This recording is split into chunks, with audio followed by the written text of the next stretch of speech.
Salute and thank you, NERDSoul. Oh, yeah. Lay Ill Kid at OneYoungsta, hold it down, bringing in StreetGeek and NERDSoul. Like, comment, subscribe, hit the bell. Let's go. It's welcome to Derry time, y'all. We here, we talk about Pennywise and everybody else. So, not by ourselves. We have the one and only Solar Gray. What's up?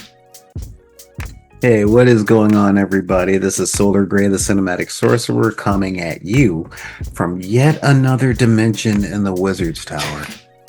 That's what's up. Oh my god. Well, this episode is a interesting episode because it's our penultimate episode. It's called The Black Spot. And if you are kind of, I guess, familiar with it, whether it's like the TV show or I guess the TV movie or the movies or, you know, now this show here, you know that the Black Spot is any burned part down. of the property. Yeah. This location is burned down to the ground. So we open back up where we left off and we get a little history. Oh yeah. Sorry. Cause we do get the history of regular Pennywise, Bob Gray. Yep. And you know what? He kind of already looked weird already, like in that suit. Maybe Wait, you mean with his 7 head? Well, not even the uniform or the outfit. It just looks weird. He just already looks off-putting. I am gonna be on my sewing machine for months to have that thing ready by Easter. So the cool thing here is we get the backstory about how much a little more how his performance was, how the kids responded to him, how his daughter looked up to him, and we also see how he was taken by Pennywise, by the new Pennywise. And it was just interesting. Oh, the kids really like you. Will you help me find my mom? Nope. Like, look, kid. I'm busy. See, I'm on break. Look, I got 10 minutes between shows, okay? Now, is this added in, or do we get this context in the book? We get a little bit of the context in the book in the in-between chapters, because the book isn't written in the same timeline as the movies or the show. So, like, The book opens, essentially, they're adults, and we get the whole kid story when they get the phone calls, and then they flash back. Okay. Cool. Okay. And then we get a couple of little stories, just a couple little stories about the Ironworks explosion and the bank robbers and the Black Spot, you know. All right, then. And yeah, I guess. Yeah, I'm going to ask my main question now.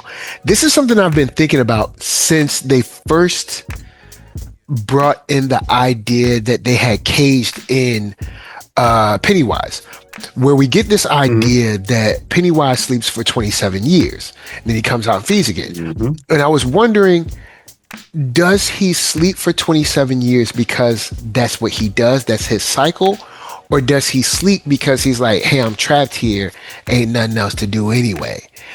Because that's kind of the thing. It's his cycle kind of developed after he was trapped in Derry.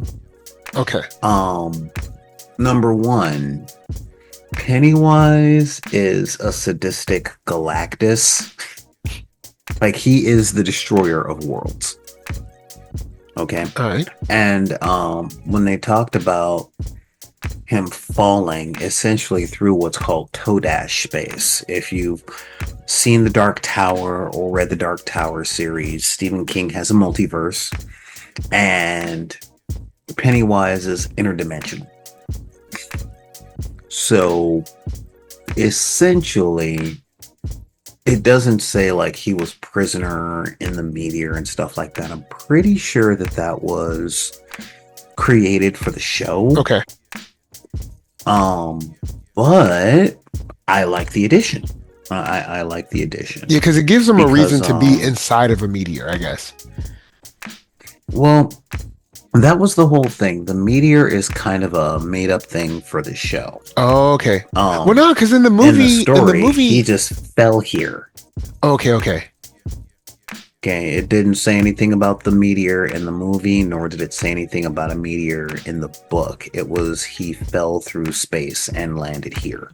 But in the movie, wasn't he inside of something in the movie too? Or I'm trying to remember. Well, that could have been directorial license. Oh, okay. Because when he landed, that all that black stuff kind of like stuck up or whatever, it was like stuck there. Yeah. So. And it's possible that could have been, like, that literally could have been the heat from his explosion. True. Glassing the ground. It could have been a side effect of the interdimensionary travel. It could have been a lot of things. It could have been a lot of different things. Okay. So I kind of wrote that off to directorial license, essentially. Gotcha. But I didn't reread the book in 2015. I didn't do that. So, but yeah. So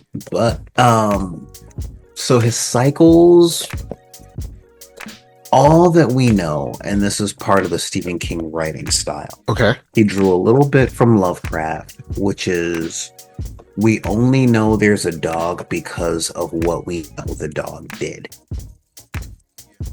Okay, we haven't seen the dog. We haven't studied the dog. But Gotcha. There's poop in the living room and the couch is chewed up. In the same sense of, all of these things happen every 27 years. There's a 1 or 2 year period where it just gets weird and it ends in a big catastrophe. Be it the disappearing of the settlers, the explosion at the ironworks, the bank robbers, the burning of the black spot, even when the Losers Club did the whole Pennywise thing afterwards, when they beat it, the town still flooded. So around every Saturn Returns, essentially, it's stuff gets weird in Derry. Then I guess my next question is... Uh-oh. My next question has to do with, how did you feel about when the ex-sheriff and everybody first walked in to the black spot? Like, what was your energy or your emotion to seeing that? What kind of question is that? What do you think my feelings were? Hey, look, it's a lynch mob walking into a black establishment. Yeah, well, let's see where this goes. I know where it's going. Well, part of me, because I kind of got a little bit of what I wanted. They did give me a little bit of what I wanted. And then, of course, the black spot has to burn down, unfortunately. I did like the fact that, like I said, there are military men in here. And when they pulled their guns, I even remarked to Lisa. Lisa watched a bit of that scene, and I was like, "You don't see no bees in there. Ain't nobody scared. Ain't nobody scared. Look, staring. Because remember, these are military men that have seen combat. They ain't phased, and it was nice because popular media displays this response to like mobs and the Klan of very, very scared. You know, people, they're running, they're hiding, they're just like, oh, what we's gonna do? But we don't really have we don't have many. Oh, we gets to the back of the bus, sir. Yeah, we don't get many My examples. face pressed up against the glass is I can go further back if you need. Yeah, So yeah, I know. we don't get many examples in popular media where it's like, no, we got guns too. We got guns too. Well, And so far we've had 2 this year. yeah, but I mean, So. by and large, normally, Oh yeah, yeah. I Um, mean, the tide is turning yeah. because you're absolutely right when it comes down to that.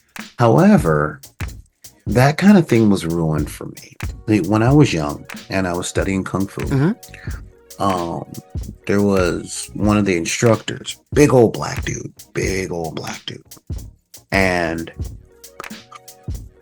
you know, after a martial arts class, the class goes out to eat, and we were talking about car theft. Mhm. Okay, and I'd just seen Pee Wee's Big Adventure on Oh boy. on cable, and I liked that he had essentially a taser system that electrocuted people and shocked them when they touched his bike to try to steal it.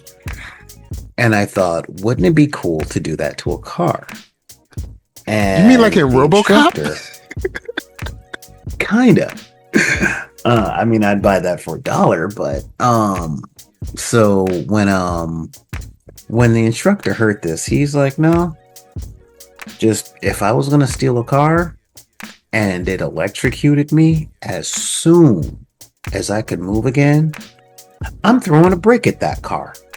And I learned that when a person is out to do harm, you can't just shoo them away. Because, yeah, we got guns too, and the sheriff is like, they're right. They're right. This isn't how we should be doing it. Okay? All right, yeah, let's go, guys. Let's go. We got to go do this the way that we were supposed to do it in the first place. So let's just chain the door shut and set it on fire. Yeah, unfortunately. So Also, the it was the young girl that they saw in there, what was her name? I can't find her name right now, but the young lady they saw, he was like, you need to go home. He's like, you should be ashamed of yourself. So, you know, it's kind of like, we know who you are. Like, you guys didn't come from Pennsylvania to do this. Like, so no, they're in Maine. Yeah, we probably saw you earlier today. But yeah, so it was nice to see that, because we usually don't get that type of energy generally. But then of course we have a full massacre, and there are tons of just. Can we talk about those tracking shots? Yes, there's tons of like editing moments that are awesome, tons of story lore moments that I have to ask you about, and then of course just the sheer. You know what? I want to. This is one thing it's been eating at me ever since the episode came out. Now, this is Welcome to Derry on IMDb.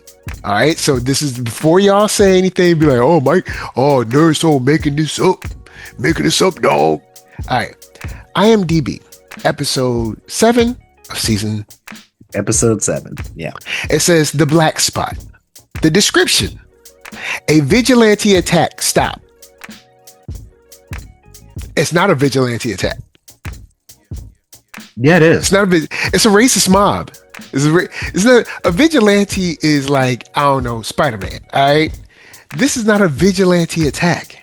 No. The definition of vigilante is people that take punishment and retribution of the law into their own hands without due process. Okay. True. So in that mob theory is a vigilante mob by definition of the word, man. In practice, the way vigilante is used at this moment in our time, that was not a vigilante mob. So yes, In in modern theory, context. in theory, Yeah, but what the you want definition. IMDb to advertise a bunch of angry crackers burn down a black bar? It just, I mean, man, it is that just what got. you're looking When I for? read it, man, it just got me, man. I'm sorry, it just got. I was like, vigilante. Let me guess. Welcome to Derry, season 1, episode 8. Water is wet. I mean, come on. So yeah, that got me. I'm sorry, guys. If you watch the show, you know how I am. Look, it got me. I was like, vigilante. By the definition of the word, Y'all love yes. softening things up, boy. Y'all love softening Well, things yeah. up. Bro, look at where we are. True that. So You know. so we So it wasn't a lynch mob. It was a vigilante action. You know. but It wasn't a riot when the Phillies won whatever sporting event they won. It was a celebration. it was a celebration that got a little out of hand. You know, it wasn't a protest. It was a riot. I mean, seriously, it's Yeah. you know, So the ability to shape the narrative. That is one of the things America has learned very well from its history. yes, because that follows through. That literally made me think of the radio story that we get the day after. Yo, do you know? All right. Oh, it was an electrical fire. Do you know how much gaslight? There's no more gaslight, and I know this is not to be funny, but this isn't a true event, but still, it's not to be funny. Like, not only did you kill them, but then blame them for their own deaths. And I'm like, bruh, I was like, this is wild. Well, it couldn't have been us upstanding citizens of this town. They must have done something wrong. Wow. And the thing is, you got 17, I think they said 17 dead from the military So far. and I think it was 23 in all at the time of whenever, I think, was it Rose talking or somebody? I think that was 23 at that time. But I was just like, this is crazy. When that radio story came on, I was like, this is wild. But back to the black spot in general. That whole it's scene. civil engineering. They're building a new lake. Oh man. Well, I mean, this highway is going to be great for everybody. This airport simply couldn't go anywhere else. It must go here. This is a perfect place for a park. This I mean, it goes on and on. So, but the shots were from Visceral. from Rich to Ronnie to everything that Halloran was going through. The way they were showing people suddenly and surprisingly getting mowed down was just too real. Yeah. Just like, hey, I need ammo. Gone. Yeah, because hey, I'm gonna run from that. Gone. Yeah, because they're not only setting the place on fire, they're shooting into the place. And they got the place completely surrounded. And I was just like, because, okay, this event is fake. But events like this went on more often than we know. Why do you think Stephen King put it in the book? And you know, it really is one of these things of, remember, this is a horror story. Yeah. And one thing I gotta give to King, like every horror writer has their style of writing. Yeah. Okay. But Stephen King is one of those universal horror writers that says, okay, I am gonna write a horror novel. Okay. And this horror novel is going to be a metaphor for a young woman coming of age, you know. And yeah, I'm talking, of course, about Carrie. That's Carrie. But who are the monsters in the book? You know, the monsters were the popular kids. Mm-hmm. Essentially the mean girls. And the mean girls her abusive evangelical mother, the society at large that allowed them to, and that's really big with Stephen King. Not he doesn't just deal with the banality of evil. Well, he doesn't just deal with, hey, this is a monster. He really leans in to the banality of it. You know, like, I'm with the mom. Pennywise, okay, I'm not gonna lie, I'm not scared of that clown. I've wanted to be that clown since I was a kid. You know, pay no attention to the t-shirt. But I am scared to death of Derry. Mm-hmm. I'm scared of the people there, the apathy, the casual hatred, the susceptibility to violence. Yeah. And I mean, all of that is, see, the thing is, due to so-called white supremacy in America, you don't really know where Pennywise is ending and just normal old hatred is beginning. And see, that is the largest motif in all of Stephen King's library. Okay, I'll bring up the least scary movie or the least scary story he ever wrote, leading to the least scary Stephen King adaptation until you become an adult. And that is The Body, known affectionately as Stand By Me. Huh.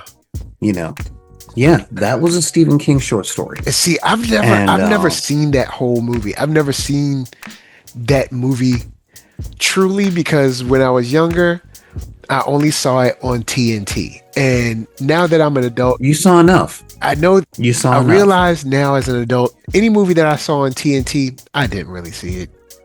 They took a good 30-40 minutes out of that thing with commercials, man. Like yeah, like I remember I saw Trading Places for the first time, like the real version of Trading Places. I did not know there were so many body parts in that you didn't film. know what happened to the stock agent? There's way more body parts in that movie than yes, way more. I'm like, yes, yo, y'all are. Like, wow. Like, okay, y'all. Well, y'all getting y'all rated R. The late 70s, early 80s, different time. It was a good time, but it was a different time. But in Stand By Me, the horror of the whole story, and that takes place in Castle Rock, by the way, was that when the jock older brother died, the parents looked at the younger brother, who was a writer, and treat him the whole time of, don't talk about your brother or what happened because it should have been you. Wow. Yeah. See, the only thing I can remember about that movie is like kids just walking around the train tracks. That's all I can remember about You have to look at who the kids are. And again, the Stephen King motif, the greaser bullies, where one of them is homicidal, played brilliantly by a very young Kiefer Sutherland. Mr. 24 himself. Also, major down man. He's been going to the cookout longer than either one of us. Because his mom was an advocate for the Black Panthers back in the 60s. Oh, seriously? She was the white lady. Yeah, she was the white lady going, yes, they're holding guns, but come down here during the day. See, they're feeding kids and they're holding the guns because the cops are bad and harassing them. Like she was putting the rest of folks on game, and he's been down for the cause since he was a child. So, yeah, Kiefer's one of us. Well, good on you. And hey, he's got to be one of us, because what white folks name their kid Kiefer? Donald wanted to name him Keith. Man, look, man, hey, it's luck of the draw. But sorry, he's been one of my favorite actors since I was a kid, and then I found out a lot more about him. I'm like, dude, this guy is real. Jack Bauer's the real dude. which is why it's so funny to see him play so many bad guys. But, but yeah, I mean, he was the greaser kid that was putting his friends in moral danger and pretty much looked at Will Wheaton saying, yeah, I'm going to kill you if you don't let us do the thing. And the parents in the town let them get away with it. Wow. And, you know. So, go ahead. So Stephen King's horror is the horror, not just of, hey, there are monsters and our main characters, mostly children, are not safe from these monsters, and they're not safe because their parents don't care. Sometimes the parents are worse than the monsters. Sometimes the parents are rooting for the monsters. Papa? Yeah. I won't be able to watch season 1 of Stranger Things for a while. Yeah, because the thing is, like, I brought them here because I knew that you'd come out. Like, that, her engineering that whole is wild. She essentially engineered a massacre. And like, what would you do to get your abandoning parent to come home? Or not abandoning parent, but your parent that disappeared. What would you do to get them to come home? Not that. And also, I think by that point, she had seen enough to know that is not her father. No, she hadn't. She had been feeding kids to it back in the hospital or whatever, right? Yeah, but it could have been 3 or 4. And as an old friend of mine said, you can't talk to crazy. Okay? Oh boy. No, you can't. You can't talk to crazy. Right, you can't do that. What you're saying is, you know, there's no way that Thanos couldn't have figured out a different way to set the universe in balance. He absolutely could have. But you can't talk to crazy. Okay, crazy decides this is the way. Sorry, wrong show. I'm glad, but I am glad that at least she sort of got hers. The guy that, you know, whose car was messed up, he sort of got his. I mean, he did get his. Oh, her husband, yeah. Mr. Kirsch. Yeah, so he got his. I gotta say, that was filmed so well, because there he is threatening physical violence on his wife. She calls for her father, and he just appears behind him with a big old cleaver. Do you know how sharp that cleaver has to be? Look, it's TV. We're gonna let it slide. And I mean, I've touched some sharp things. I've touched some sharp things like this and actually got cut. Now, like, not fully breaking the skin, but like, this is super sharp. So, but the speed at which you have to swing that cleaver was huge. Interdimensional supernatural clown. Yes, but it was good to see him get his. It was. You know, I wish it wouldn't have been so quick. Because the scared woman in the fire, he's like, take my hand. Yeah. I know the way out. You know? Yeah. Yeah. He took his time with her. And then, but with the butcher, he was just like, pop, that's it. It was just like, even though it was, there you go. I've seen a lot of horror movies. Now, and I've seen a lot of horror stuff. But it was, I don't know, weird or unsettling to literally see it, because he was listening to her talk to him like he's eating a hamburger or something. He was like, chomp, huh? Oh, okay, chomp. I was like, all right, yeah. This shot is lasting too long and it's nasty. I was like, I couldn't stop laughing. I was like, this is nasty. Because there she was pouring her heart out. Papa, I did it all. I engineered this. She's like, Here's like, engineered it. What? What?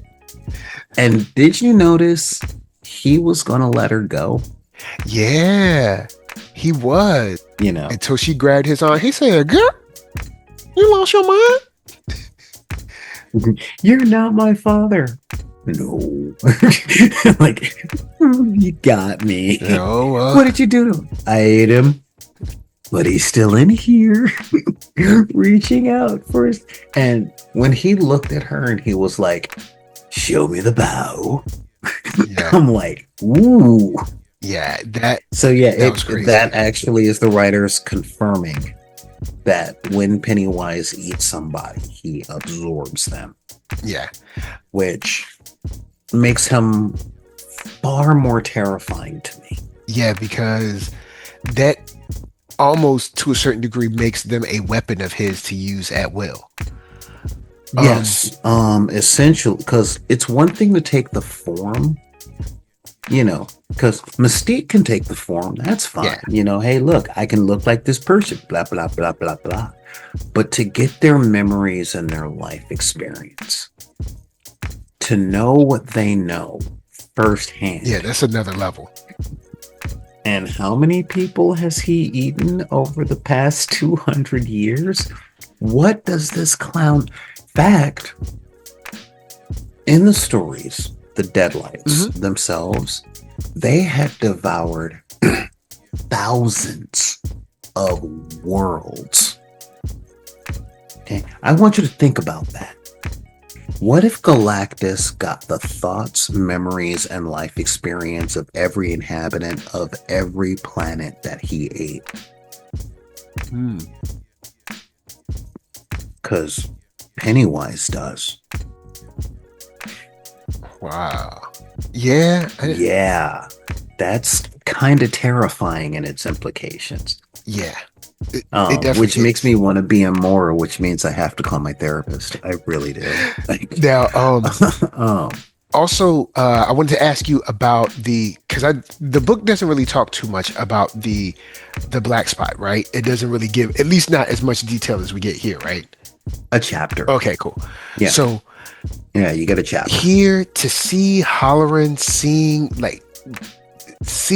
Pennywise, seeing all the dead behind him, seeing the people dead from last night, and the way he played that, and the way he was directed in that, like the way the look on his eyes, the way he would shake. Look, top the tier. actors Top in tier. the actors in this episode were gunning for Emmys. Shoot, Every single one of Rich them. was trying to get. Look, man, I knew the second I saw the size of that box, I was like, Rich, you a hero. You a hero. Like, you know, He's a knight. You're a perfect example of like save one. And I know people don't like that movie. But I he's do absolutely right. I do like the concept of like just save one, and then save one, and then save one. That's it. Because You know what? I know, and I'm not I'm gonna still lie. not part of the Snyderverse. I'm not trying to bring back the Snyderverse, but I do like that advice where he was like, because the Flash was about to spaz out. He was like, look, save one. Save one. And then that, so I do like that. That was 100% Affleck right there, which is why I liked him as Batman. Yeah. But at least why I was looking forward to him as Batman. That's the Affleck that I knew I would see. But it was the fact that he stayed with her. I teared up. When he talked to her, I was like, this man is a hero. This man is this Straight up. And to go from a beautiful night where like the music is playing, we're all happy and having a great, to being able to stop on a dime, turn and save her, and for her to, the how it should have ended is gonna have Michael B. Jordan in two different hats with like machine guns on this, right? Because it went centers real quick. yeah, man, it was just, But it was I was nice to super see. happy when I saw that silhouette in the fire. Yeah, And again, I've been practicing that walk all day. I'm waiting for the next time I babysit. Man, don't do it like that. Don't do it like that. But I do. Hey, when they misbehave, I don't yell, I don't scream, I don't hit. You just terrorize them mentally. So I might just dance. so yeah, seeing the native chief, or I guess someone, I don't know if it's the chief, but he did say where the chief was buried, so I assumed that was the chief. So then seeing That was the war chief. Okay. That was the first woman that that was the woman who cut the shard okay. in the flashback. Okay, cool. Because I was like, I know that's somebody important, but I can't remember. But Go back to episode 3. gotcha. So seeing them, him seeing all the dead people, seeing how he was just visibly shaken. Then also with all the people getting shot, there's fire everywhere, there's smoke. This does a great job of just showing the sheer horror and pandemonium Black people had to go through in many situations all across the US at different points in time for different reasons. What I will say, you talked about Rich being a hero. Mm-hmm. I'm gonna talk about Halloran, okay? Because he told I forgot his name. Will's dad. What's that? It's not Hank. Oh man, I'm dying. Look, guys, I'll pull it up. Keep on talking. I'm gonna pull it up. But he told him, yeah, no, I see dead people. And here's the thing. As long as I don't get their attention, I'm cool. But the moment I talk to them, they don't shut up. Leroy Hanlon. Leroy, yeah. When he was telling that to Leroy, I'm like, yeah, no, I get it. I get it 100%. This is why there was no sequel to The Sixth Sense. Because, yeah, it's they're doing their thing. You're doing your thing. If you notice them, cool. If they notice you, cool. But if they notice you, notice them, it's like trying to walk quietly past a homeless person because you got cash in your pocket today. You can laugh all you want. You know what I'm talking about. Look, especially in LA, LA got. You're like, bro, man, and you're like sitting on your phone going. Then like they'll get aggressive with you. Like you can't just like politely be like, yo, man, I ain't really got it. You know what I'm saying? They roll up on you like you gonna give me money. And it's like, but I ain't got it. It's like, I likes you and I want you. And then I likes that $20. I wants that $20. Or now we can do this the easy way. LA also got we can do it the hard way. LA also got the bougie homeless folks where it's like, I'll never forget, Lisa was with her friend and they had they got some food. They had extra food from some restaurant. So there was a guy outside. And they were like, hey, we do have some extra food. Do you want? And he was like, is there cheese on that? And I was like, oh, excuse me. Hey, he could have been lactose intolerant. Okay, he could have been lactose. Look, I'm glad they want my grandma back in the day because you eat what I give you. You ain't hungry then. You ain't hungry. Look, I'm telling you, Ines did not play. You ate what she made, and you shut up about it. Neither did Mother Shepherd. I understand. Be like, boy, she said, you watch me kill that chicken. You know what I'm gonna do to you. She said, homie was like, is there cheese on that? I was like, oh. Well, I mean, hey, one of my, you don't like cheese. No, see, one of my myriad trips to Tijuana when I was a younger man, I would go down there, and while we were shopping, I would buy like 5 or 10 of those rubber balls, the balls that were like really big pencil erasers. Mm-hmm. And, I juggle for the kids and stuff. And then when I got done juggling for them, I'd give them to the kids. That's what it's like when Halloran talks to ghosts, because I swear to God, by the time I threw out that third bouncy ball, I had an army. Every kid within all the little chicle kids were following me around because I was the guy that gave out toys. And as soon as those ghosts, did you hear what they were saying to him?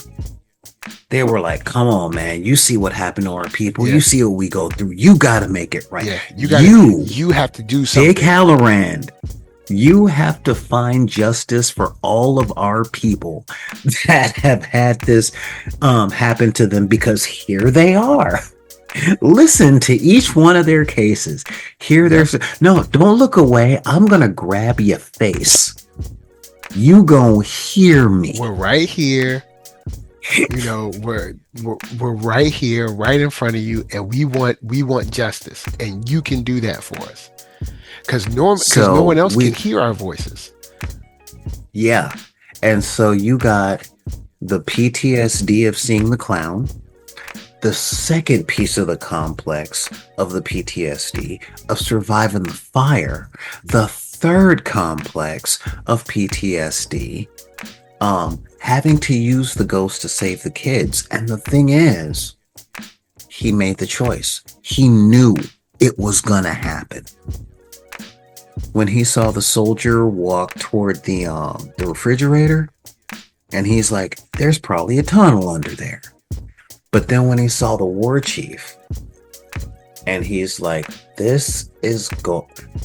I wish there was another way, were written all over his face, his hands, his clothes, the floor next to him, on the walls behind him. And as soon as she's like, hey, over here, I'm like, oh, here it comes.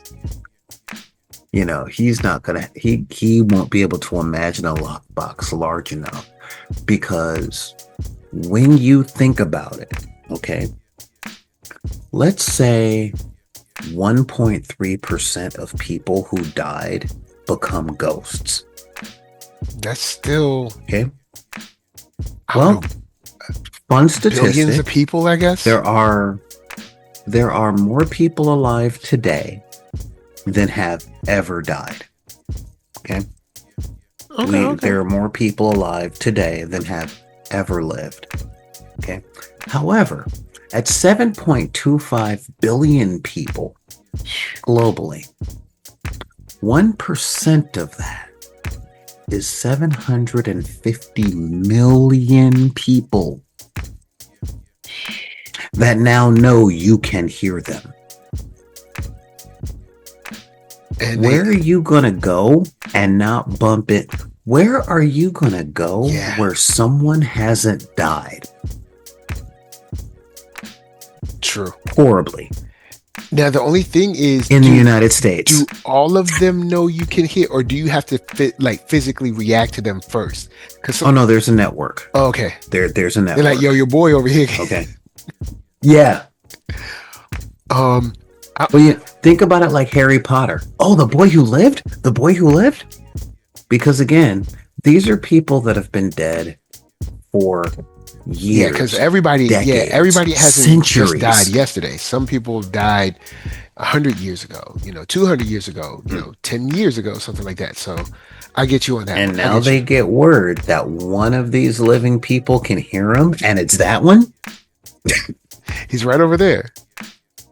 Yeah. I'll say this last thing again about the black spot, because it was. I only threw out 5 balls. Why were there 45 children? I get you on that one. All right, so that makes sense. So that's okay. I'll say this about the black spot and tie it to, I think, what Charlotte was saying. I think her name, Will's mom is Charlotte, right? Charlotte, is it Charlotte? Yeah. Cool. Just making sure. Yeah, Charlotte. All right, cool. Love her character, by the way. Love her. Especially what I'm about to reference in a second. So you see, I know where you're going. I know where you're going. You see these men that burn down the black spot. Just leave. Mm-hmm. Just get in their car and leave. Like they're leaving, the mall or something like that. Mm-hmm. And Well, that was a good game. And I just want to remind everybody that these are the people that went home. This is the former chief of police. Yep. The city council. Yeah. These are the people. You know, the deputy mayor. These are the people that went home that night to wives and children that knew where they were and had no problem. Slept. Wives, children, and a cold beer. Slept like babies. Got up. And went to work the next day. Got up. Told the lie on the news. Went to work next day. Like nothing happened. These are the same people, just like I said, those pictures that you see of strange fruit and people like having an event around it, smiling and cheesing, those pictures are not 300 years old. Picnics. No, they're 70. Just to let you know. And those people. They're younger than a lot of your grandparents. Yes. And those people are in there smiling and cheesing. The kids that were smiling and cheesing, they're adults now. They're most likely in the government, city government. They're making decisions. There's nothing, almost nothing you can do about it. I mean, they're making or enforcing the rules. Yes. They are the person who determines if your insurance policy goes through. Yes, they're deciding. They're the person that determines whether or not you get a bank loan. Yep. They're the person who determine whether you find out if you qualify for a bank loan. Mm-hmm. You know, so these are the chilling. things. These are the things that, you know, like I think about when I watch this. Like, yes, this is a work of fiction, but it's based on things, or it's exhibiting things that happened all throughout, you know, north, south, east, west, all over the nation. And you know, this is why our people mess with Stephen King. I just want you to know that. Yeah. So then I love when Charlotte was talking to Will and she was like, Pennywise ain't burned down that building last night. Or she's like, Pennywise wasn't at the building, or whatever, however she phrased it. Because I can't find her exact phrasing, but basically, Pennywise ain't burned down that building. And I mean, there could be an argument made that Mr. Halloran said that the creature went to sleep. The creature didn't set that fire. Yeah. Mm-hmm. Yeah. The creature didn't set the fire. Well, in all fairness, though, Charlotte has been set up from her first episode, episode 2. She's the one that's been observing the town. Mm-hmm. She's been noticing, you know, things are Leroy's weird been here. looking I for don't the like monster. it. Something's weird here. Something's weird, and I know those looks. You know, how people walk past their house like, you're not supposed to live in this neighborhood. Are you here to visit Michael? You know? And, you know, she's seen it all before. She has seen it before. So she's like, no, I get it. I totally get it. And it's what she said to old projectionist boy. You know, are you sure this is okay? Unless you want my neighbors to see a dead man walking down the driveway. Yeah. Yeah, but I don't look like... you think people will mistake me for your husband? She's like, in this town? In this town, and he's definitely. Like, yeah. All right, yeah, fair. They won't think twice. I mean, I've lived here longer than you, so... so I know what we deal with. So that's a powerful moment with Charlotte. Another powerful moment with Charlotte is when Leroy is talking to Charlotte. They're both in the car right outside the black spot. And he's basically going on like, hey, look, I just got to finish this mission and I'm going to get all of us out of here. This thing is asleep, you know, or Dick says this thing is asleep or it's hibernating, you know, whatever the reason, we're going to get out of here kind of thing, something like that. Right. And Charlotte she's talking about like, how are you so calm? And she's starting to cry. And he's like, stay on mission. He's like, focus. Yes. Concentrate. Yes. And from his perspective, it's like, Leroy, I get it, but not everyone has the training you do. And the way she's responding is valid. And then from her perspective, this man is kind of, unless he wants to go AWOL, he kind of got to stay here. But I also see the look in her eyes that says, she has a kind of look in her eyes like, we're never getting out of this town. Like we'll never leave here. She gets it. She knows like we're now trapped here. Well, here's the upside.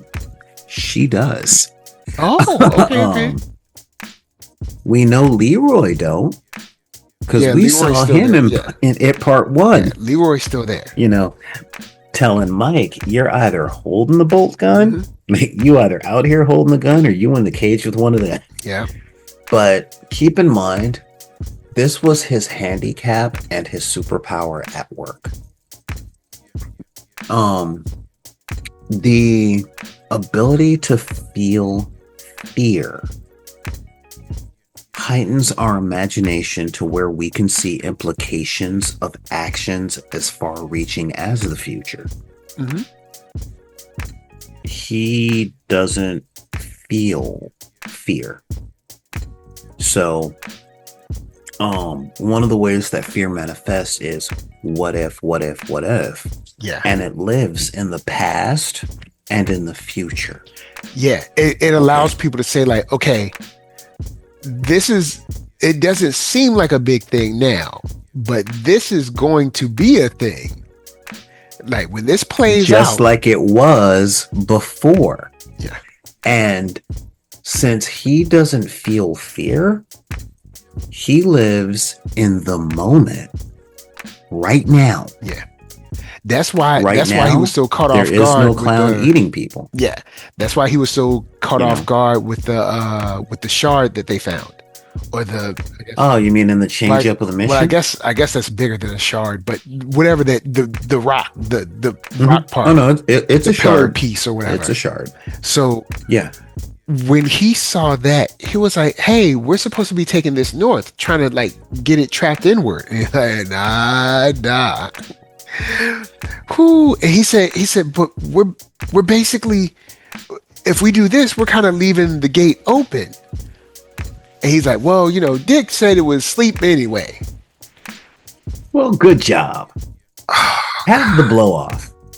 Oh God. Even Leroy gets it at this point, because Leroy finally, I think that was his main turning point. Like, okay, cool. I thought our idea was to close this thing in, not leave a door open for it, because we already know what it can do inside this little baby space. Like you heard and so we gonna set this thing at loose? the native kind of like meeting or whatever. 17 kids, or I think it was 17 kids alone, and that's in that cycle. On top of all the dead people at the augury, or is it augury? What? Oh, the black spot was the augury for this cycle. Yes. So all the people at the augury, plus all the missing, they ain't missing. We know them kids. And so I can see him saying, whoa, I thought I was brought here to do this thing, and now we're not. And what we're doing is opening this up. If this thing can get out, but you're talking about crazy mass pandemonium. And the fool,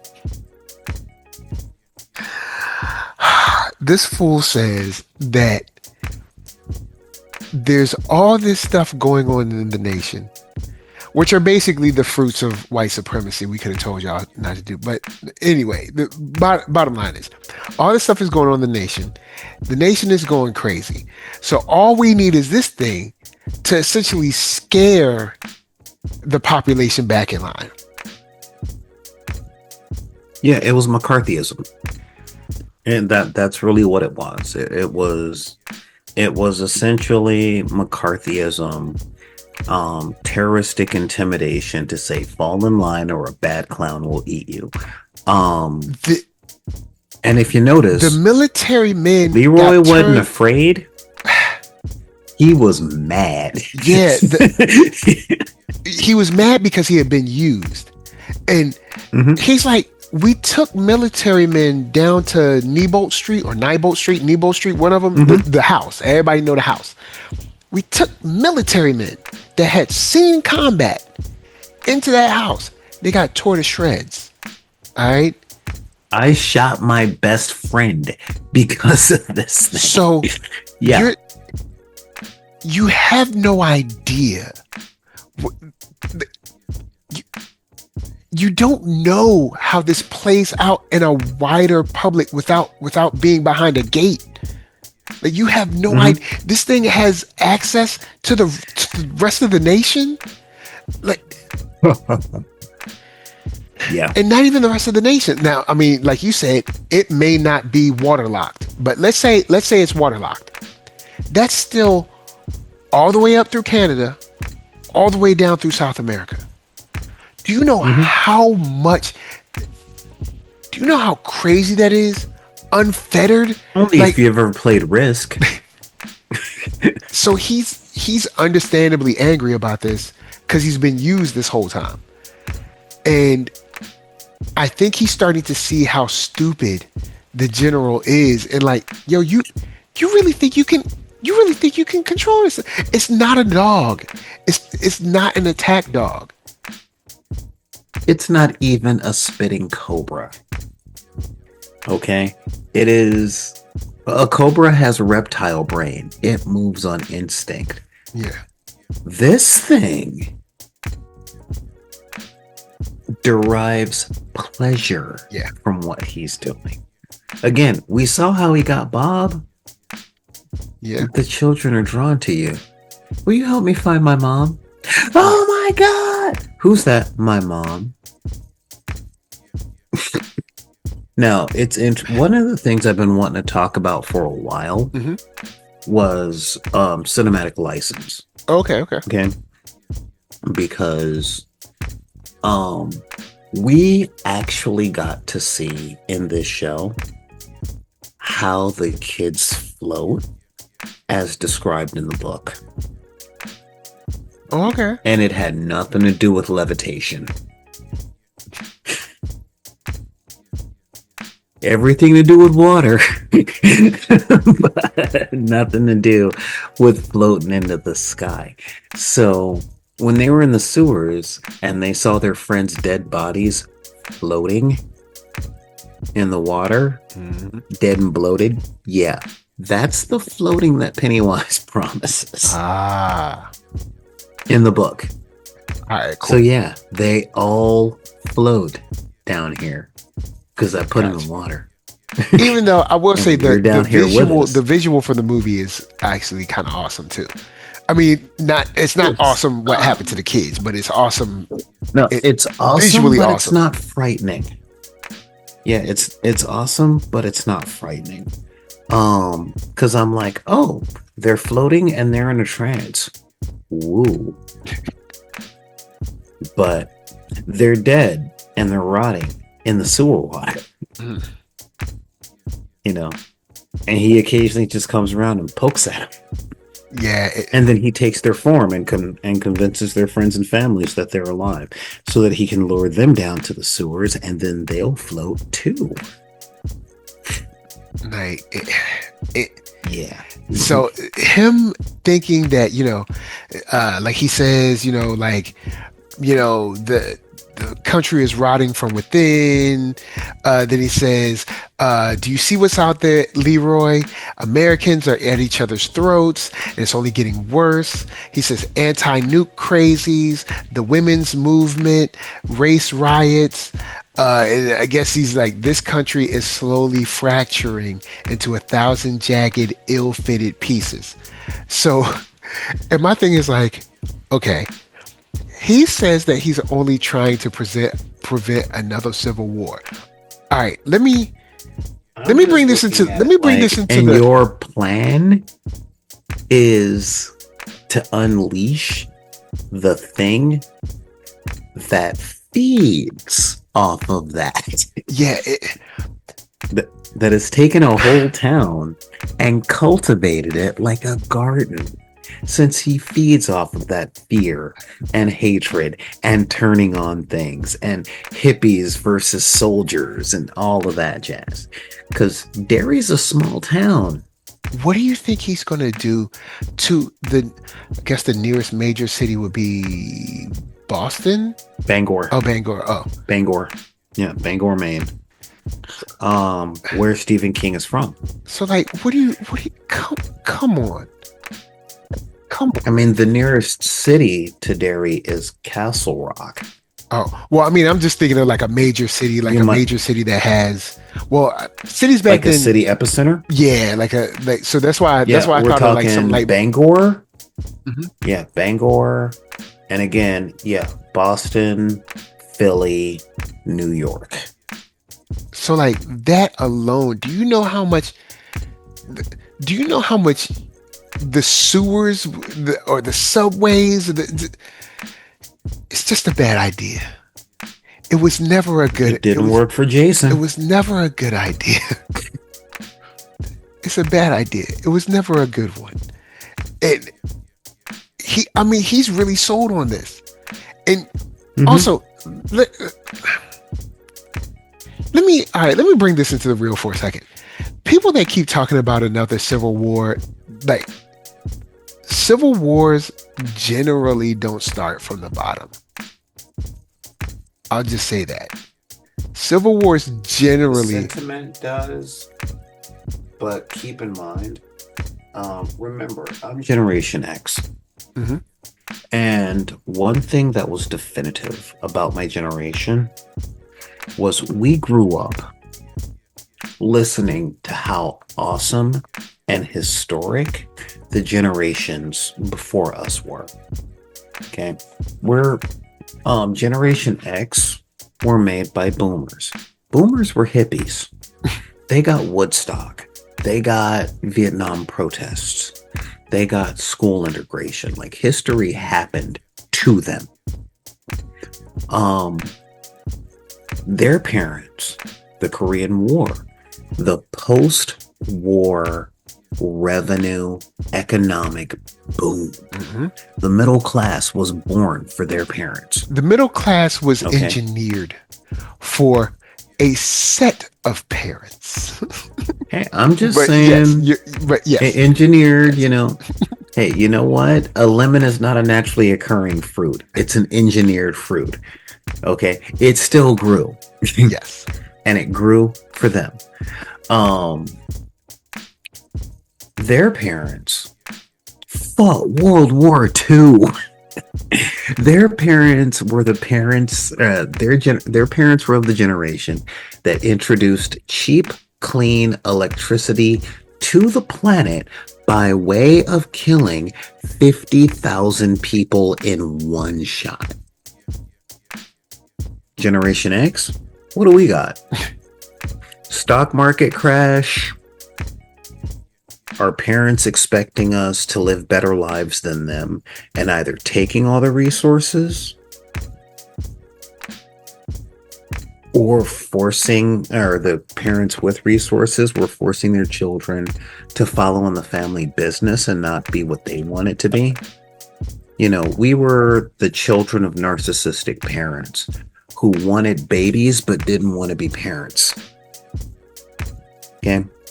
So I say that to state my generation and those who came after us, we're looking for somewhere to belong. I mean, Brad Pitt said it in Fight Club. We are the middle children of history. History won't remember us. So people talking about a civil war, a revolution, they're using language of big historic events because they don't feel like history is happening. They feel like life is happening. There was two history book worthy events that have happened in the past 25 years. And that was 9/11 and Obama. Okay, that's it. And let's see, we were attacked. We got punched in the nose. And we finally elected a black guy to be the head of the country. Did that push technology forward? No. And the internet did happen, but it happened much more gradually than nukes. Yeah.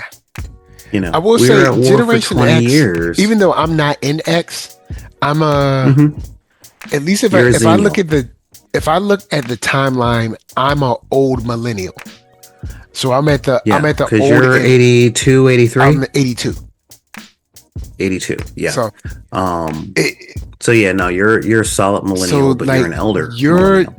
So yeah. you're the Gen X is, what is Gen X? What do y'all, Gen X has things like you have well, okay, all right, hold up. Gen X, The personal computer. Gen X gets the PC. Gen X gets essentially what we know as punk rock. Gen X gets hip hop. Gen X gets y'all get to be latchkey kids. Yeah, we were feral. We were forgotten, and Gen X was the created. Gen X, y'all were the first group of kids where it's like, yo, those kids, where their parents at? No. Where it's like, yo, these kids is wilding out here. Like, Gen somebody X need to watch them. No, we didn't get any major historical events. We made them. Okay, well, then in that case, Okay, we made the internet, and that's not coming down in the history books as anything important. yo, the internet is a huge deal. But I get what you're saying. It's not glamorous like World War II or exactly. Well, all of to the people that passed and served. I don't mean glamorous in that way. I mean when people wax poetic about history. Oh no, that's what I mean. World War II was the last war that the country believed in. Yeah. Because we barely noticed Korea, and Vietnam turned us off to war entirely. We haven't stopped fighting. Oh, nah.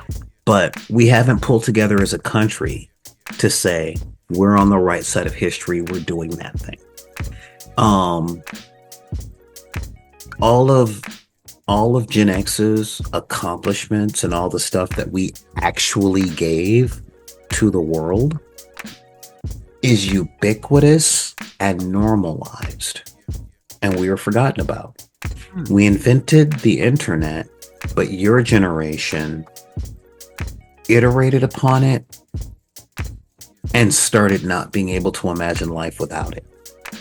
Yeah, because when we came through, well, we got the first Nintendo, Sega Genesis, all of them. So all the kind of like the console wars. You know, we have the boom of the NBA and the way that we know it now because Michael Jordan came along with sort of like the advent of cable television, the way we know it now, or what cable is kind of on the downstream. But, you know, it was you had the Dream Team, you had, so. Right. Now, you had all those Generation things. X, we were the ones who, like, our big historic accomplishment was cinematic entertainment at home. Okay. But with streaming services, no one remembers the VCR. Yeah, you feel me? Because I think we invented the damn thing. Millennials are probably the last ones. Maybe Z's, some Z's, like old Z's, might remember VCRs. I was talking to my work daughter just tonight, and she was saying how much she wanted a pager. And I said, pager? Yeah, a pager. Boop, boop. Right. Oh, somebody called me. Now I got to call. And I said they were made to go hand in hand with payphones. And they're like, payphone? I'm like, there were no cell phones. So when your beeper went off, you had to find a phone to call the number. Well, what about landlines? A payphone was a public landline. All the other landlines existed inside people's homes and businesses. Yeah. You can't walk into a gas station and ask to use the bathroom. You think they're going to let you use their phone? Man, not at all. So, and again, cellular technology came up around us in Generation X, but we got the proto stuff. Yeah, y'all we got the brick. Model T. Y'all got the brick. You know what I'm saying? We Zach got the Morris brick. had the brick. We got the brick. Shoot. You talking about the brick, youngster. We had the briefcase. Oh, I remember the little briefcase. You had the little... Yo, All and right. the car phone. Yo, you had the little car phone. You had to like screw that bad boy in. It had the antenna on. Yo, look. You had to build the car around the phone. I mean, it was, Oh you man. know, So because sorry guys. I know we went on a tangent, yeah. but look, this is gold. But yeah, so but this is and this is a big thing. So when people talk about Civil War, what they're saying is, I want to be part of history that matters before I die. This is one of the reasons that most movements to help people are doomed to fail. And not to get political, but y'all know I'm a guest on this show, and if I go any further to the left, if I go any further to the left, I'm gonna be on the right. All right. So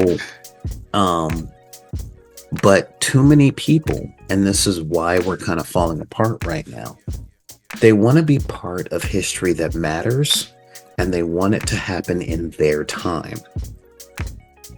Okay. When I teach my 3D printer classes, I have to let them know, you're expecting a microwave, you're getting a sewing machine. You have to make sure everything is in tune and all the pieces are in the right place. You don't just plug it in and go. Yeah, and now I will say this, for any of your students, it's not really their fault. 3D printers, it's not. 3D printers are sold in the same way AI is sold. It's like, oh, you get a 3D printer, you make everything you want, and you just press a button, and zoop, there it is. And it's like, no, well, this like, and you that's gotta have part the of tray, have all the right solutions and stuff. You got to make sure you got ventilation and all. It's like tons of stuff. You don't just. You've press seen the my button. farm. Yeah, no, you've seen my farm, and now I press the button. But that took me 3.5 years to set up. Got you. I got prints going right now, you know. But it's not the student's fault. That is American culture. Yeah. American culture has simplified the description of the process to where people they simplify and dismiss the process because all they want is the result. You hear it when somebody is like, hey man, how do you do this? And you go, look, you got to do it this, and I had some dude, I was getting gas, and he asked me how to paint his car with spray cans. I mean, you can, but you don't want to. Oh no, you totally can. I painted my bike with spray cans. Your bike is much smaller than a car.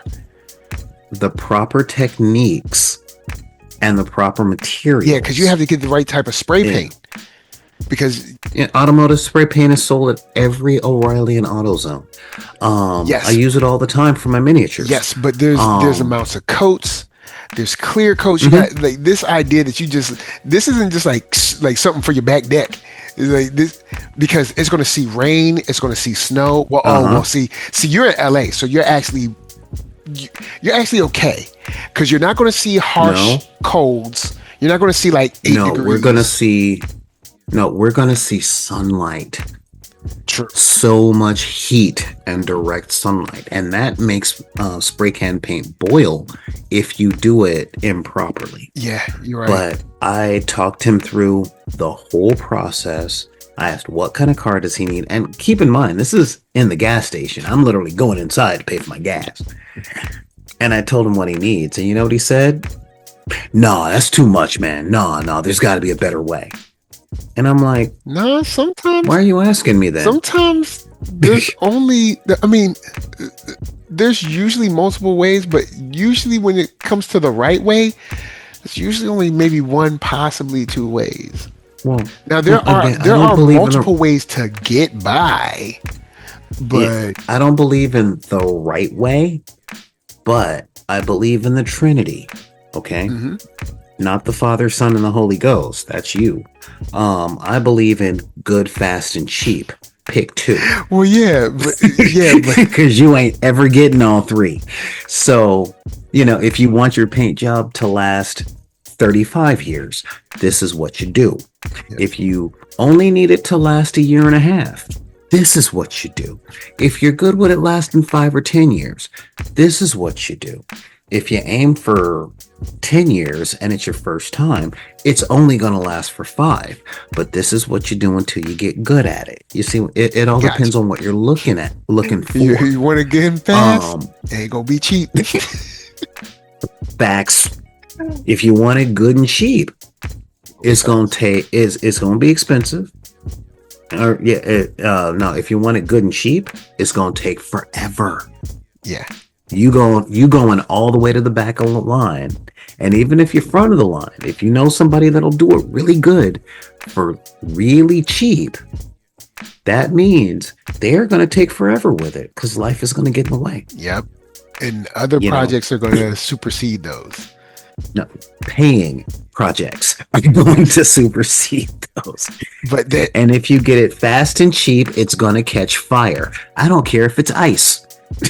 So that's exactly how the major, not the major, is it the general in this, where he's like, oh, well, I'm trying to prevent a civil war, and this is the best way to do it, or this is the fastest way to do it. And it's like, you can't just set this thing loose. You can't just set this thing loose because that's the fastest and cheapest way. Yes, but what's the other way to prevent a civil war? High quality education, guaranteed jobs, affordable housing, the dismantling of universal income, or hear me out, unleash an alien clown monster on the people that complain. I mean, it's only going to take us 7 months to find the alien clown monster. And it's similar to what I say about white supremacy. It's not only going to eat one thing. Now, it does have a favorite. It does have a favorite flavor, but as many other demographics are finding in the last, let's say, 10 years, that black is not the only color that white supremacy will eat. But see, black told you years ago that we need to dismantle white supremacy because it's bad for everybody. Just like Pennywise, it's not just going to eat kids. It's not just going to eat people that don't like the war or something like that. It's going to eat whoever it could get his hands on. Yeah. It's like, imagine like you said, it's not like a snake. Imagine a methodical rabid dog. Or a dolphin. Yeah. He said, or a dolphin. Oh, Google man. it. Dolphins are just mean sometimes for no reason. It's like, you didn't even need to do that. Like, okay, I mean, I know y'all aren't cool with sharks, but they're that shark wasn't even going. Evil. That shark wasn't even messing with you. No. Like, yo, man, check out that shark. The dolphin looks at you and the dolphin just looks at you going, he knows what he did. Yeah. Right. So setting Pennywise off is a crazy idea. But one thing that made me want to ask you about the time. Good, fast, cheap. Okay, good, fast, cheap. So you dismantle the foundation principles of our economic system, our country's history, and the entire culture as a whole. Or, hear me out, you take the interdimensional clown monster. Let it loose. I mean, hey, look, now, one undoes 200 years of infrastructure building based on 1,500 years of conquest, and the other takes about 5 years. I mean, we have no idea if we'll ever be able to catch it again. We don't even know if we can track it. We don't even know. But I mean, sure, go ahead. I get that. Also, but see, we don't know. 150 years of infrastructure. I mean, that was based on 1,500 years of conquest from empires that always collapsed under their own weight. Which so we could undo and fix that whole building that was built on a faulty foundation, or hear me out. We can set the dogs on anybody that complains about the building. if we can control said dog, if The dog's in the building. now we have to. Well, that's what I'm talking We have about. to make sure. Let's say I'm down with your plan. We don't like the women's movement. We don't like these hippie guys, and we don't like none of this, right? Right. We, there's no Big clown. there's no dog whistle for it. It's not going to come and just. It's not going to come walk around in a circle over its pillow in the kennel and then sit down. It's not going to do that. What's the worst that can happen? It gets out of our building and starts eating the neighbors that have been complaining about all the screaming. Oh boy. See, just game it out, really. Just game it out. Like, there's really no way we can lose when it comes to Yes, you can. dismantling 150 years of infrastructure built on 1,500 years of colonization and conquest Ungained from advances. empires that always fall, Yeah. or which is where we might be headed to now. But if we are headed there now, I told you so. But and then is going to sleep, but it'll be back. if it goes to sleep, because this is my question now. Okay, similar to my question at the top of the show, I'm going to bring it back. Here they throw the shard in the like the lava or whatever, or the the molten metal or whatever I don't know if they're trying to melt. Which was my problem with this episode. Because there's no guarantee that you can melt this stuff. Also, it didn't look like that stuff was melting. And then, in addition to not being able to melt this stuff, you don't know what introducing hyper heat or hyper cold will do at all. And you have no idea. You're just playing with stuff. And it'd be cool if you were playing with something like a known scientific quantity. perspective. Speaking from a scientific perspective, All right. we don't know what happens when you apply high heat, and there's only one way to find that out. Now, True. the scientific method would be to take samples, Thank you. but Not dump, beyond that, not dump like a 5-pound brick into. We don't know if it'll explode. 5? What if it? Bruh. What if it explodes? that thing was about 60 pounds. Have Oh. you picked up obsidian before? Well, nah. I was just gauging by how big it was. It fit in their hands, so I guess it was about. That's a 20. We can say it's 20 to 30 pounds easy, Okay. because have you ever picked up a glass sculpture? Like at your grandmama's house when you had to clean off the coffee table? Yeah, those are kind of heavy. Yeah. So all right. Well, it just looked small in their hands, and the box looked kind of small. So I was just gauging, but we don't know if this thing is explosive. We don't know anything. We don't know nothing. And you're just like, hey, let's just throw it in the lava. And then I love, even though it's a bad thing because Pennywise is out, but I love how his eyes are open. Like, is the door Somebody open? just open the door. I Why is there a breeze feel in a my draft. cage? Yeah, feel a draft. What I And then also Pennywise is apparently vindictive because the cage is open and he said, "Hey, Will, remember I was supposed to eat you and I didn't, and I ain't happy about that." like I was trying to get at you at the river. Remember, we got unfinished business, and then I'm going for the girl with the eye patch next. Yep, all of y'all. But I did like how he opened his eyes. Like, is that a draft? I think that's a draft. Like, oh, well, what's the?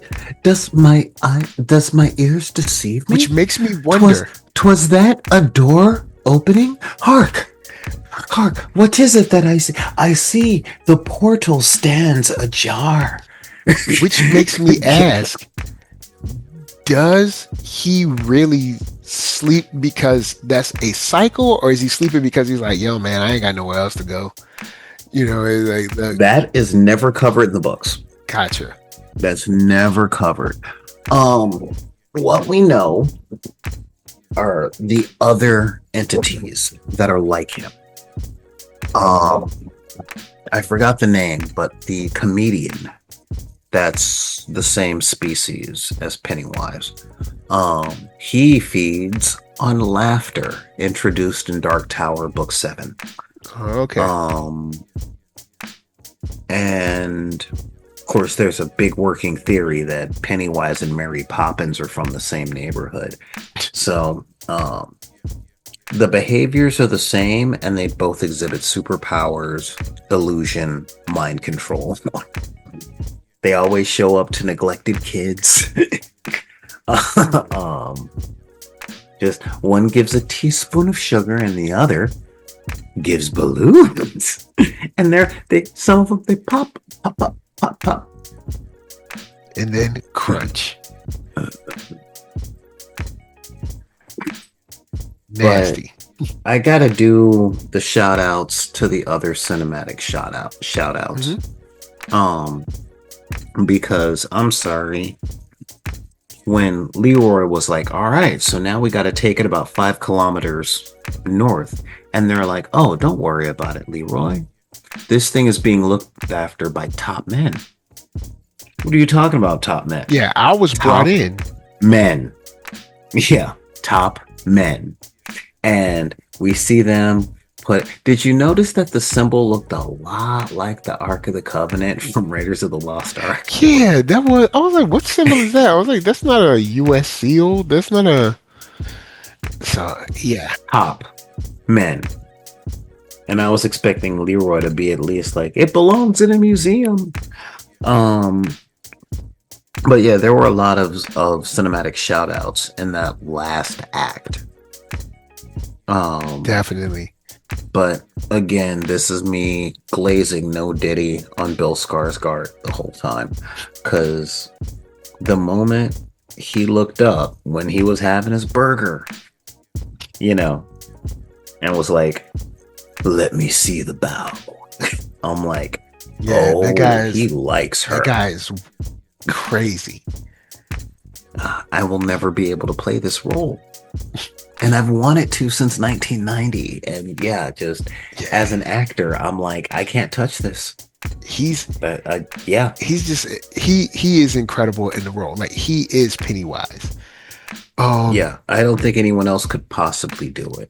I'll throw not to that. I mean, this is his Heath Ledger's Joker. Gotcha. Yeah, we're not gonna get anything that good for another. I mean, Curry was Pennywise.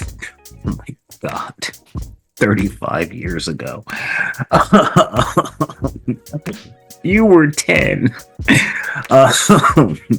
No, you were 8. Oh my God, you were 8. When was so 1990. 1990 was the miniseries. But yeah, and it's taken 35 years to really lock that part in.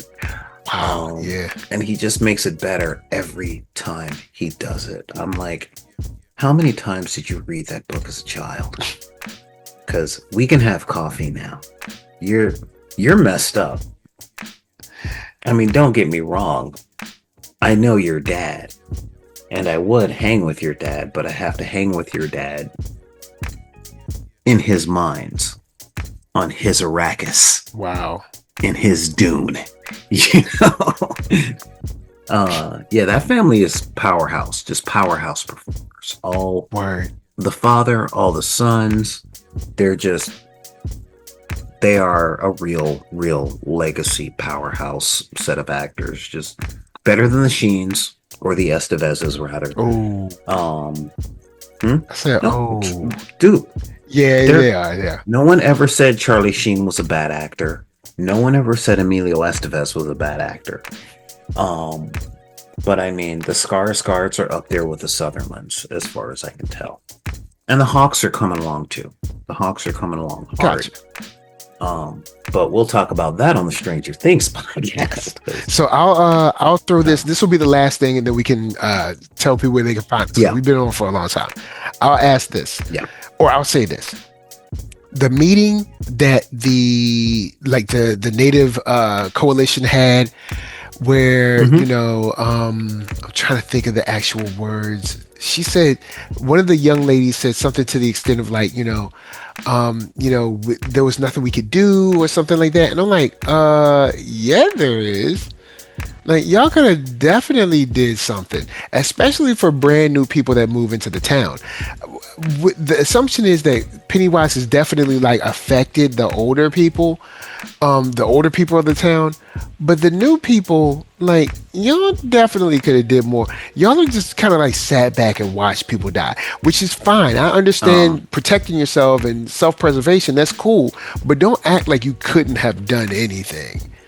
I'm gonna bring up another movie that we've covered. Okay. The Choctaw could have done more.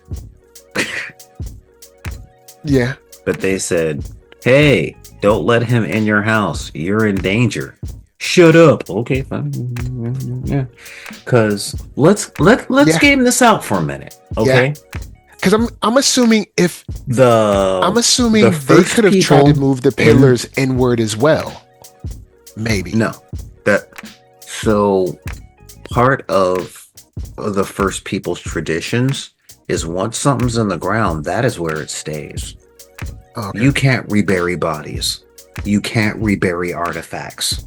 Okay. Once it's been accepted by the earth, that's it. Okay. It's the earth's now. Okay.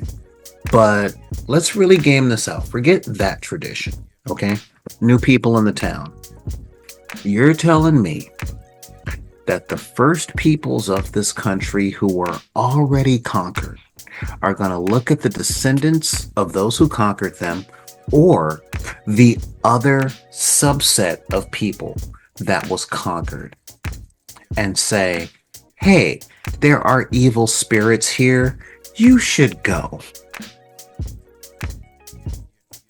I understand. How often does that ever work? I understand on its face it's sounding crazy and out of place, but what you do is you say that at the start, wait for them to have their experience, then they'll come back to you and you'll say, I told you so, now let's get you out of here.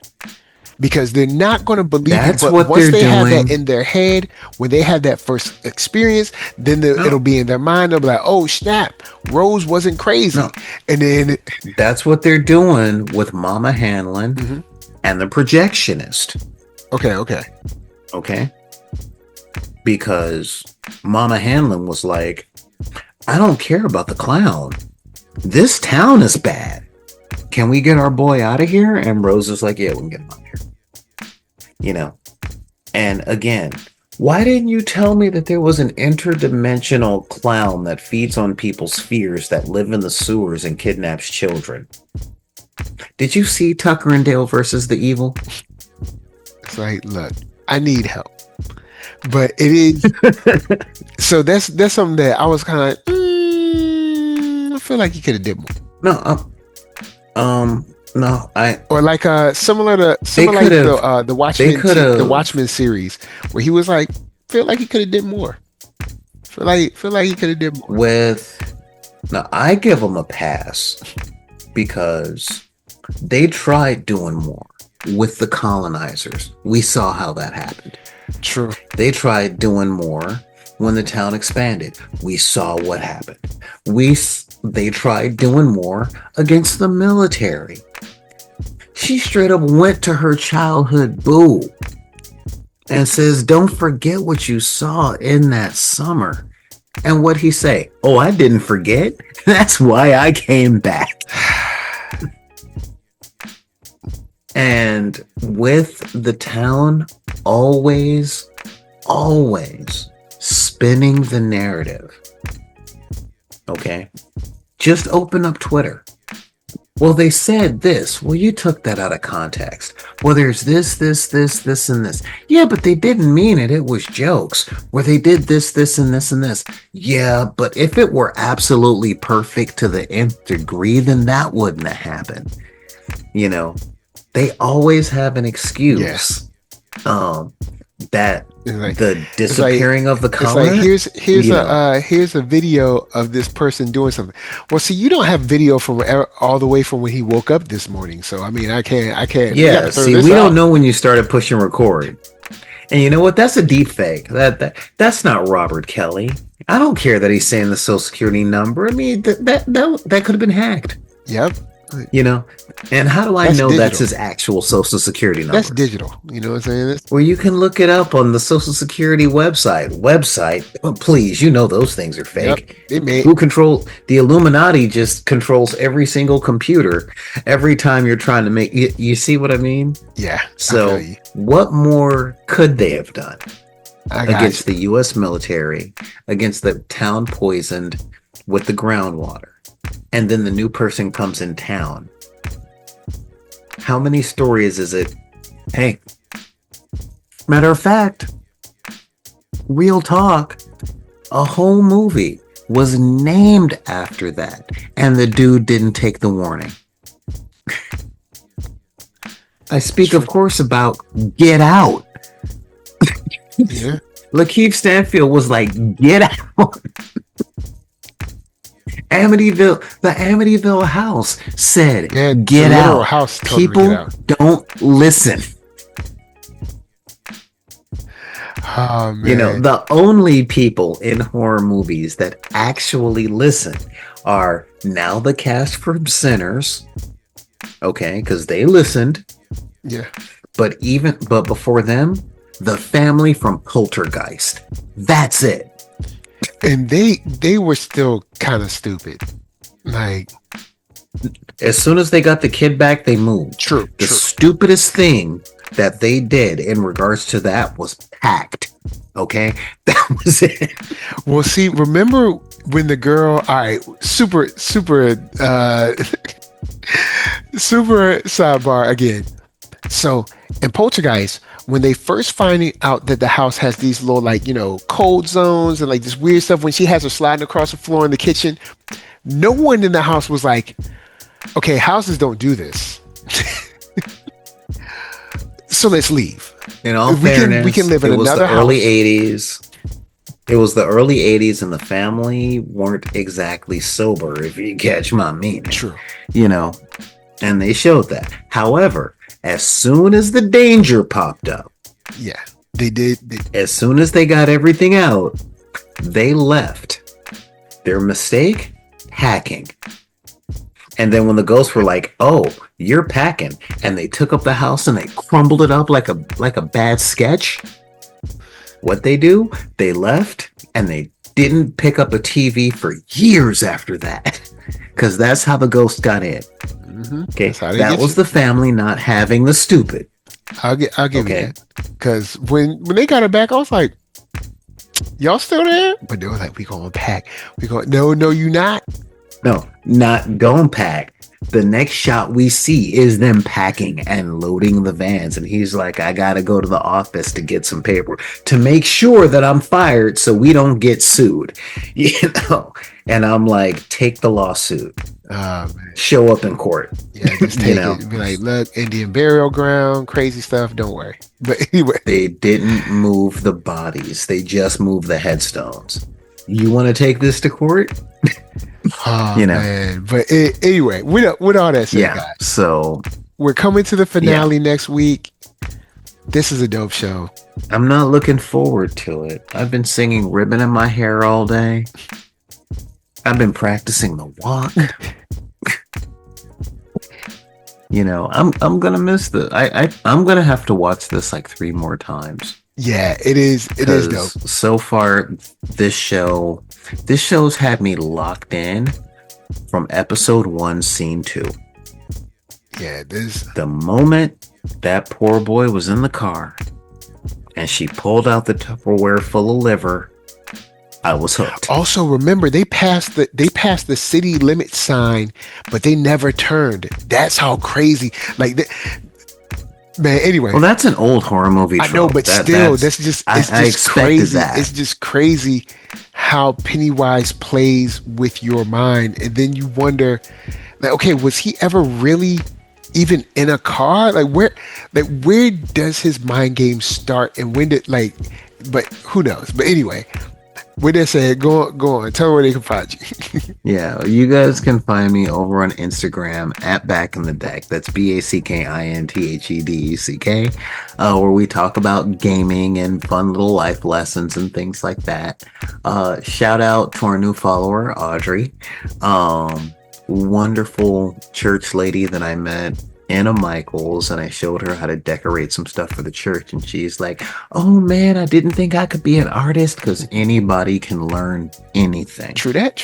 You know, as long as you have a decent teacher with patience that will meet you where you are, you can learn anything, but you can't learn everything at once. True that. Quickly. You know. And you can always check out my YouTube channel at Solar Gray. And of course, if you subscribe to NERDSoul, then you'll know when I'm coming back on, because he always puts those little announcements out there, just like the announcement that you got for this one. So hit those notifications if you want to see more of this guy. Matter of fact, at 100,000 subs, I'll put the Pennywise costume back on and do the dance. You know, so I'm just saying. Yo, man, it's worth it, y'all. It's worth it. So, I guess not just because I like wearing the costume. I really need help. Oh man, I'm not well. I say, shouts out to Patreon supporters. The new gifts are up for this month. January, I'm hoping to have that gift ready. I have a couple gifts, but there's a big one I'm working on for you guys, so that'll be dope. The new site is up, so when you go to ThatNERDSoul.com, you will see the new site now. The new site is up. Yes, it's taking a while, I know, but the new site is up. You know, I had to worry about it no more. Let's see what else. And you'll bring friends. Besides that, we got some more gaming coming this week. But besides that, it should be a pretty chill week, hopefully. We got some interviews coming with TJ Sterling, Mike Watson coming up. But besides that, y'all chill out. Check out everything on the Etsy shop. You know, hang out with, you know, all the cool folks over at Blurted, Solar Gray, and all that. And we will see you with some new anime soon-ish. And of course, we cannot wait until Stranger Things comes back on the 24th, 26th, something like that. Christmas. On Christmas. Okay. Christmas Day. On Christmas Day. Nothing like a fresh gift. A fresh Netflix gift, y'all. So, NERDSoul, Facebook, Instagram, Twitter, TikTok, podcast, all that jazz. So the next time that you open up a gate for a crazy space, interdimensional killer man, we're just saying, peace. And now I'm going to sleep.